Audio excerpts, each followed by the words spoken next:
Hello learners, welcome to Unfold You, your favorite digital learning platform. This is Anju Sharma, your chemistry mentor. और आज हम करेंगे group 14 के कुछ important compounds जिसमें है कार्बन मोनोऑक्साइड और carbon dioxide. So carbon monoxide CO जिसको हम लिखते हैं, it is prepared by direct oxidation of carbon in limited supply of oxygen. अगर लिमिटेड सप्लाई नहीं होगी तो क्या बन जाएगा? Carbon dioxide, right? So C plus O2 gives 2CO in limited supply of oxygen. On small scale, it is prepared by dehydration of formic acid with concentrated sulfuric acid at 373 Kelvin. So this is formic acid. एक carbon का acid, form word use होता है common name में एक carbon के किसी भी compound के लिए, ठीक है? So this is treated at 373 kelvin in the presence of concentrated sulphuric acid and what we are getting water and carbon monoxide. Properties में carbon monoxide is colorless and odorless gas. It is almost insoluble in water and it is powerful reducing agent and it reduces almost all metal oxides except alkali and alkaline earth metal oxides. इनको छोड़ के almost बाकी सारे metal oxides को ये reduce कर देता है और इसको मेटलर्जी में भी हम यूज करते हैं. In CO molecule there are 1 sigma and 2 pi bond. So total 3 bonds हैं, 1 सिग्मा और 2 पाई बॉन्ड. ये हमने सिग्मा बॉन्ड बना दिया येलो कलर में. इसके अलावा 2 पाई बॉन्ड उसके पास है और दोनों के पास एक लोन पेयर है. इसके बारे में हमने बात की थी कि ये जो अपना लोन पेयर है वो मेटल को डोनेट करके मेटल कार्बोनिल्स भी बनाता है. Then comes, it is highly porous in nature, forms complex with hemoglobin, which is about 300 times more stable than oxygen hemoglobin complex.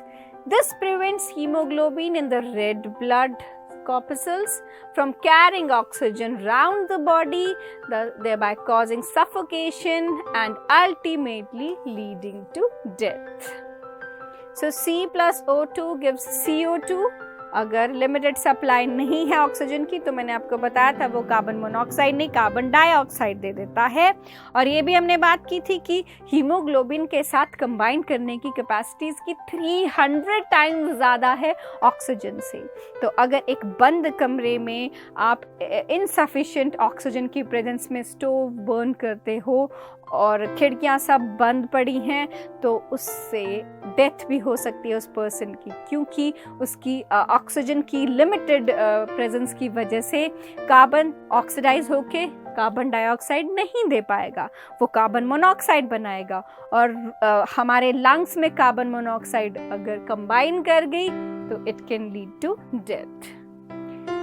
सो जब भी हाइड्रोकार्बन की आप ऑक्सीडेशन करते हो, ये इक्वेशन आपको बहुत यूज होती है कि जब भी हाइड्रोकार्बन की कंबशन या ऑक्सीडेशन आप करते हो you always get this carbon dioxide and water. So C carbon की कंबशन से भी आपको कार्बन डाइऑक्साइड मिल सकता है और मीथेन की कंबशन से भी आपको कार्बन डाइऑक्साइड मिल सकता है. तो कार्बन डाइऑक्साइड के 2 प्रिपरेशन के मेथड ये हो गए. Then preparation, it is prepared by complete combustion of carbon and carbon containing fuels. And जैसे हमने देख लिए दोनों, और ये कार्बन मोनोऑक्साइड कार्बन डाइऑक्साइड का स्ट्रक्चर इसमें दिया हुआ है जिसमें कार्बन 4 बॉन्ड्स बनाता है, राइट? तो ये 4 बॉन्ड्स बनाएगा और एक ऑक्सीजन 2 बॉन्ड्स बना सकता है.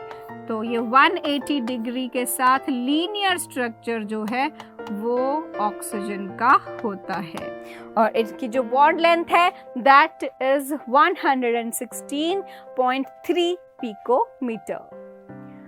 प्रॉपर्टीज में it is a colourless and odorless gas. It is slightly soluble in water. When CO2 dissolves in water, only some of the molecules react with water to form carbonic acid.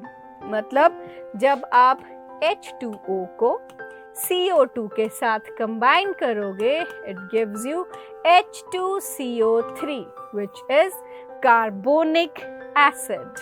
It is not poisonous like carbon monoxide, but increase in combustion of fossil fuels and decomposition of limestone for cement manufacture, increase of CO2 in the atmosphere is one of the main reason for greenhouse effect. अभी आप पढ़ते हो environment related कोई भी topic पढ़ते हो तो carbon monoxide जो है वो अगर ट्रैप्ड रहती है हमारे एटमॉस्फेयर में तो हीट ट्रैप करके वो रखते हैं, जिसको हम ग्रीन हाउस इफेक्ट बोलते हैं। तो कार्बन डाइऑक्साइड जो है एक ग्रीन हाउस गैस है जो कि हीट ट्रैप करके रखती है, जिसकी वजह से जो अर्थ का टेम्परेचर है दैट इज इंक्रीजिंग और this can lead to global warming.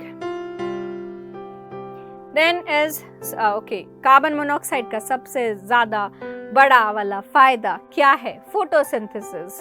जैसे आपको पता है कि प्लांट्स जो हैं उनमें क्लोरोप्लास्ट्स होते हैं जिसमें ग्रीन कलर की पिगमेंट होती है, क्लोरोफिल। तो ये लाइट एनर्जी यूज करके carbon dioxide, water, sunlight use करके सिंथेसाइज करते हैं कार्बोहाइड्रेट्स, राइट? तो this process is called photosynthesis. तो फोटोसिंथेसिस में कार्बन डाइऑक्साइड यूज होता है। अब क्या फायदा, कार्बन डाइऑक्साइड यूज हुआ तो हमारी एयर भी प्योरीफाई होगी और फोटोसिंथेसिस से प्लांट्स ने खाना बनाया, जो बनाया तो अपने था लेकिन हम तो उसको अपने खाने के लिए यूज कर लेते हैं, राइट? सो कार्बन डाइऑक्साइड ने हमारा हर तरफ से फायदा करा दिया है। So next is silicon dioxide, SiO2, जिसको हम कॉमनली सिलिका भी बोलते हैं। So silicon dioxide, commonly known as silica, occurs in various crystallographic forms. For example, quartz, cristobalite and thermites are some of the crystalline forms. Silicon dioxide is a covalent three-dimensional network solid. Each silicon element is covalently bonded in a tetrahedral manner to form 4 bonds with oxygen atoms. Each oxygen atom in turn covalently bonded to another silicon atom as shown. मतलब silicon चार तरफ oxygen के साथ bonded है और oxygen को अगर आप देखें तो उसके दो तरफ, क्योंकि ऑक्सीजन दो ही बॉन्ड बना सकते हैं, तो ऐसा एक पूरा नेटवर्क फॉर्म कर लेता है SiO2 या silica. So this is three-dimensional structure of SiO2. Properties की बात करें तो in normal form silica is very less reactive. At elevated temperature, it does not react with halogens, dihydrogen and most of the acid and metals, but it reacts with HF and NaOH, hydrogen fluoride के साथ और sodium hydroxide के साथ वो react करता है। SiO2 when reacts with NaOH, it gives Na2SiO3 plus water and SiO2 plus 4HF gives SiF4 plus 2H2O। ये है हमारे पास सिलिकेट्स जिसमें सिलिकॉन जो है 4 ऑक्सीजन एटम के साथ कंबाइन है। अब ऑक्सीजन ने सिर्फ यहाँ पर एक बॉन्ड बनाया है, इसीलिए it carries this minus charge. आप इसको इस तरह से यूनिट में रिप्रेजेंट कर सकते हो जहाँ पर बीच में सिलिका प्रेजेंट होगा और आपको ये ऑक्सीजन एटम्स जो हैं ये यहाँ पर O नेगेटिव के फॉर्म में, पिंक कलर में आपके पास ऑक्सीजन एटम है और यहाँ पर हमने ये बना दिया सिलिका। तो ऐसे आप इसको रिप्रेजेंट कर सकते हो एक यूनिट ऑफ सिलिका को। सो दिस इज सिलिकॉन। सिलिकॉन की एक यूनिट जिसकी मैं बात कर रही थी 4 ऑक्सीजन और 4 नेगेटिव चार्ज, क्योंकि इंडिविजुअली हर एक ऑक्सीजन पे -1 चार्ज है। तो टेट्राहेड्रल एंगल 109.5 और इसका जो बॉन्ड लेंथ है that is 162 picometres.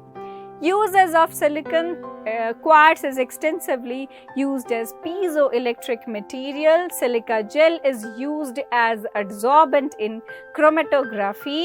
and an amorphous form of silica Kieselguhr is used in filtration plant, right? तो मतलब जैसे आपके पास सिलिकेट्स की फॉर्मेशन होती है, तो मान लीजिए आपके पास ये इस फॉर्म में प्रेजेंट है, आप इसमें वाटर ऐड करते हो तो जो क्लोरीन है उसकी जगह पर OH आ जाएगा, तो ये इस तरह से बन जाएगा। अब आपको इसका पॉलीमर बनाना है सिलिकेट्स बनाने के लिए, तो मतलब ऐसे बहुत सारे यूनिट्स आप जॉइन कर सकते हो। आप ऐसे पहले 2 या 3 व्हाटएवर हम यूनिट्स बना लेते हैं, ऐसे जितने भी आप ले सकते हो। उसका पॉलीमर बनाने के लिए हम अपने यहाँ 3 यूनिट्स बना लेते हैं, राइट। ये 3 यूनिट्स बनाने के बाद आपने करना क्या है, आपने वाटर मॉलिक्यूल एलिमिनेट करा के इन सबको जॉइन कराना है। ये एलिमिनेट करा दिया, यहाँ से ये एलिमिनेट करा दिया, यहाँ से ये एलिमिनेट करा दिया, राइट।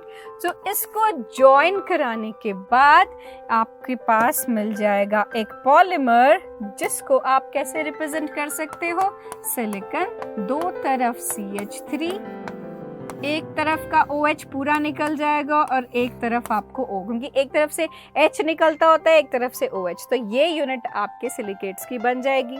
अगर आप चाहते हो कि वो पॉलीमर की फॉर्मेशन बंद हो जाए, तो आपको दोनों तरफ OH नहीं रखना, थर्ड साइड भी आप उसमें CH3 लगा दीजिए, तो उसका पॉलीमर बनना बंद हो जाएगा, right. So this is the way in which you can form silicates.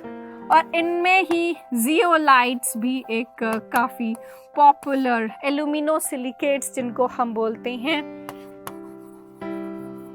Aluminium, silicon और ऑक्सीजन का ये फ्रेमवर्क है, जिनमें बहुत छोटे छोटे पोर्स होते हैं, इसीलिए we call them microporous. Honeycomb like इनका स्ट्रक्चर होता है, right? And ZSM5 is an example, and this is used for water softening purposes or shape selective catalysis की form में. They are also known as shape selective catalysts. Right तो ये थे zeolites. तो आज हमने किया कार्बन के important compounds, carbon monoxide, carbon dioxide, उनकी प्रॉपर्टीज हमने पढ़ी, उनकी फॉर्मेशंस हमने पढ़ी, साथ में किया सिलिका जो कि एक फ्रेमवर्क है और बहुत स्टेबल है और सिर्फ HF और NaOH के साथ रिएक्ट करता है। फिर हमने किया सिलिकेट्स और उसकी प्रिपरेशंस, किस तरह से हम उसको प्रिपेयर करके लॉन्ग चेन्स उसकी फॉर्म कर सकते हैं, और एंड में हमने किया जियोलाइट्स जिनको हम शेप सिलेक्टिव कैटलिस्ट्स भी बोलते हैं। तो इसके साथ ही हमारा ये चैप्टर यहीं खत्म होता है।